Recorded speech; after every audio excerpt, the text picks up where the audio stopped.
How's it going, everyone? Welcome back to the channel. If you guys are new here, do me a huge favor. Go down and subscribe before we get started in the video. In the last video I made with my Suzuki GS550, we walked around the bike. I showed you guys everything about it, how I picked it up, and just a couple of things about the motorcycle. But unfortunately, I had some audio issues and we didn't go out for a proper ride and get a chance to actually, talk about how it rides and everything like that. Today's video, we're just going to take it around the corner, put some miles on it, have a little bit of fun, and talk a little bit about what the bike is like to ride. So, without further ado, let's go pull the bike out, put some heat into it, and go for a little ride.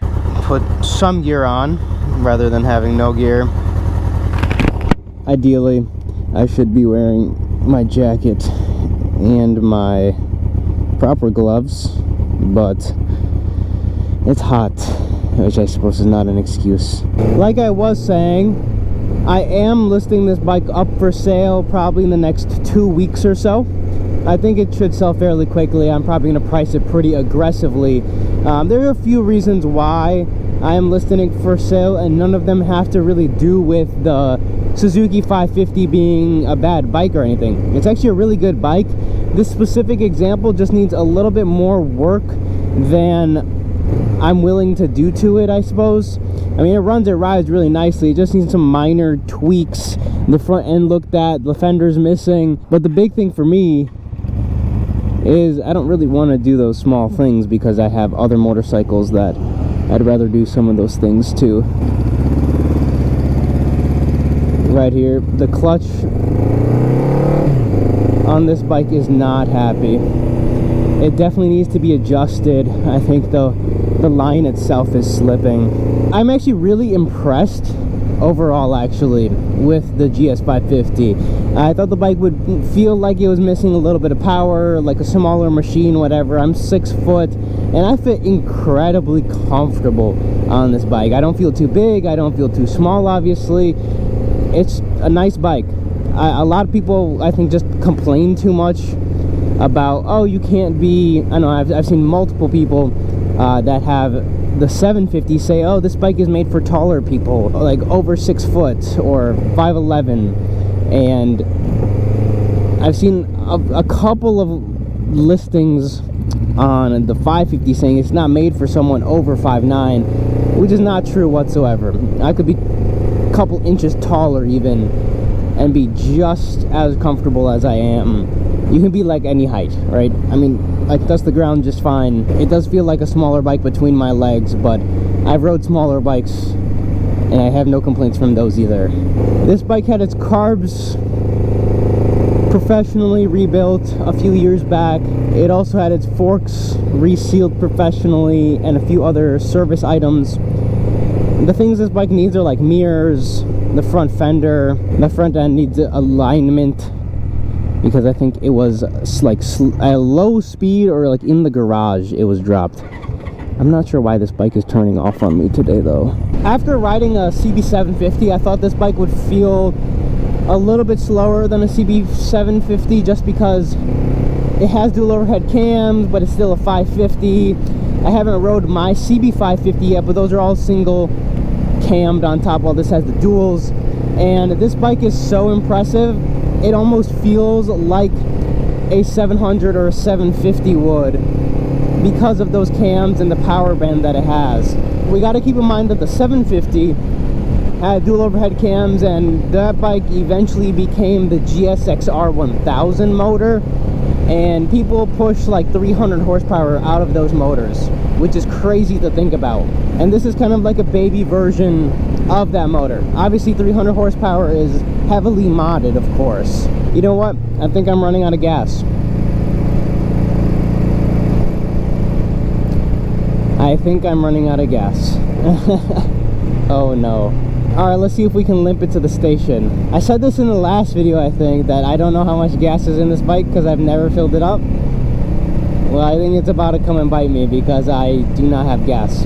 This was one of the very first 4-strokes that Suzuki had. Before 1976, 1975 actually is when Suzuki started kind of introducing the GS750. Suzuki did not have any other motorcycles except 2-strokes.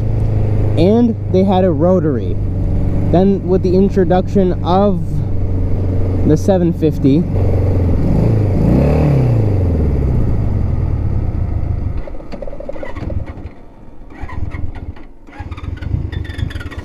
Yeah, I'm out of gas. And while the 750 was the first 4-stroke, this bike also came out in 77. They had been testing the 750 for quite some time. And I'm not gonna lie, this is a really good bike. I'm thoroughly impressed with Suzuki's engineering and the things that they did and how they made the bike handle and feel. Hello? What's up? I ran out of gas. Yeah. I'm on the Suzuki that doesn't have a reserve tank. Can you bring me some gas? Alright, well, we're gonna patiently wait here for some gasoline. This is 100% my fault, but this bike has what you call an infinity like reserve or something like that, or something along that extent. And basically what that means is this right here, you never turn it off. There is no off. It's either reserve or it's on. And the reserve isn't working on this bike because this has been kind of like rerouted, and this is your on off here. And no, I'm not just on off. That's not the problem we're having.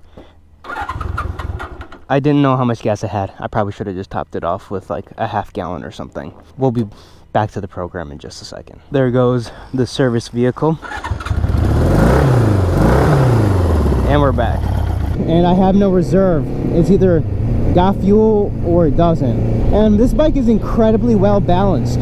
It feels really nice. I thought maybe it would feel like a little bit cheaper than like something like a Honda would, because I'm just used to that Honda quality. But this thing pulls hard. Everything seems to be like pretty decently high quality materials and whatnot. I wasn't sure what to expect from Suzuki, honestly. Especially nowadays, Suzuki copies a lot of parts from Kawasaki, I'm pretty sure. But this bike is incredible. It really is great. With only 22,600 miles on it, I'll probably put, 50 or 60 miles on it only. I haven't got a whole lot of riding on it. I just love how snappy 4-cylinder bikes are.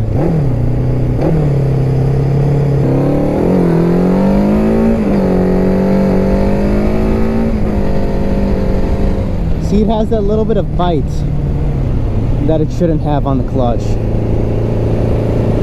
I put maybe 47 miles on the bike. I'm pretty sure I zeroed that out when I bought it. It's a great little ripper. For someone who maybe has, 2 bikes instead of 30, this is a bike, you can ride it and fix it at the same time. Fix things like the lights.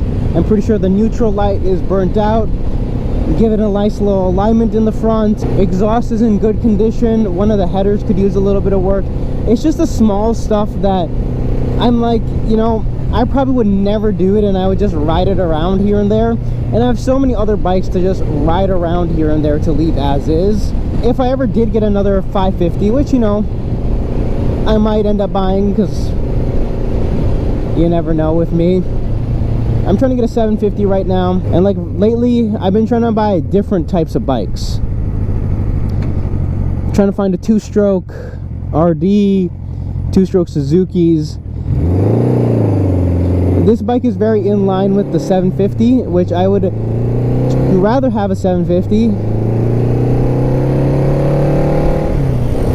A little bit more power, a little bit of a bigger bike, which isn't really a concern like I was saying before.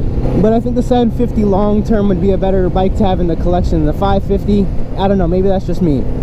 But ideally having the 2 of them would be great.